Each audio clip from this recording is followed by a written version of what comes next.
के द्वारा आज तीसरे दिन है जो आपको धरना में बैठे हुए हैं और आज आप विस्तार रूप से आज का जानेंगे कि तीसरे दिन इनका क्या कहना है।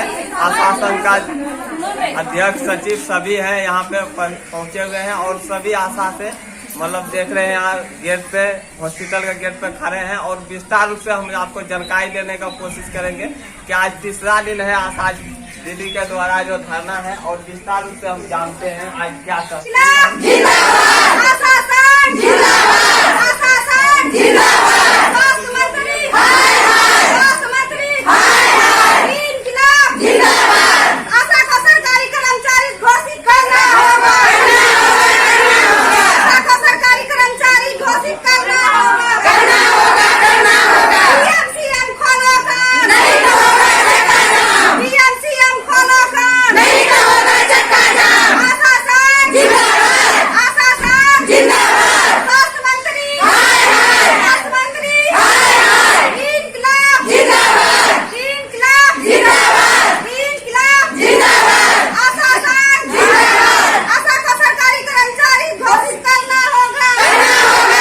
क्या करना है। हम लोग को यही बोलना है कि हम लोग को जितना दिन से काम किए हैं उतना दिन का हम लोग का राशि अभी नहीं मिला है और उसके बाद जो है फिर हम लोग को सरकारी आशा को सरकारी कर्मचारी यानी कि घोषित हम लोग को करना है।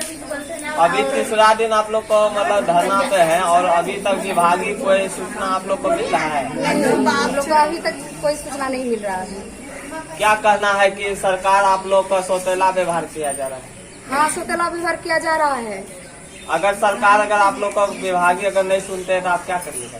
हम लोग ऐसे ही प्रदर्शन में हड़ताल जारी करके रहेंगे। आपका क्या नाम है?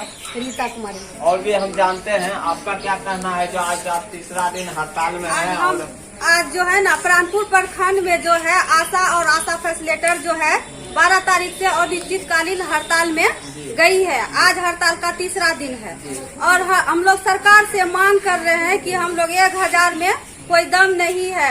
जैसे कि हम लोग 2006 से काम कर रहे हैं, इतना कम पैसा मिल रहा है तो हम लोग का जो है लालन पालन बढ़िया से नहीं होता। हम लोग तो मन लगा के काम करते हैं। स्वास्थ्य विभाग का चाहे एएनसी जांच हो या स्वास्थ्य मेला हो या हेल्थ विभाग का RI हो या हॉस्पिटल में कोई स्वास्थ्य मेला लगे, उसमें हम लोग सब आशा और आशा फैसिलिटेटर की भूमिका रहती है। और सरकार से हम लोग मांग कर रहे हैं कि कम से कम हम लोग को 10,000 दिया जाए। ये हम लोग जो है मानदेय के रूप में प्रोत्साहन राशि हम लोग को नहीं चाहिए। सरकारी कर्मचारी घोषित कर दे बस। अगर सरकार आपको 10,000 रूपए वेतन अगर नहीं चालू करते हैं तो इसके बाद क्या करेंगे? तब तक हम लोग हड़ताल में अगर नहीं करेंगे तो आप लोग हड़ताल में रहेंगे। आपको जानकारी देने का कोशिश किया। आज तीसरे दिन आशा दीदी के द्वारा हड़ताल में है और आपको विस्तार रूप से आपको आगे भी न्यूज में आपको देखने मिल रहा होगा हमारे चैनल के माध्यम से और भी आगे आपको दिखाने का कोशिश करेंगे कि आशा दीदी कब तक अपना हक के लिए मांग कर रहे हैं। बिहार सरकार अब कब तक सुनते हैं इनके आवाज को, फिलहाल आपको दिखाने का भी कोशिश करेंगे। और हमारे चैनल के साथ इसी प्रकार बने रहने के लिए लाइक और शेयर बेल आइकन घंटी अवश्य दबावें। धन्यवाद।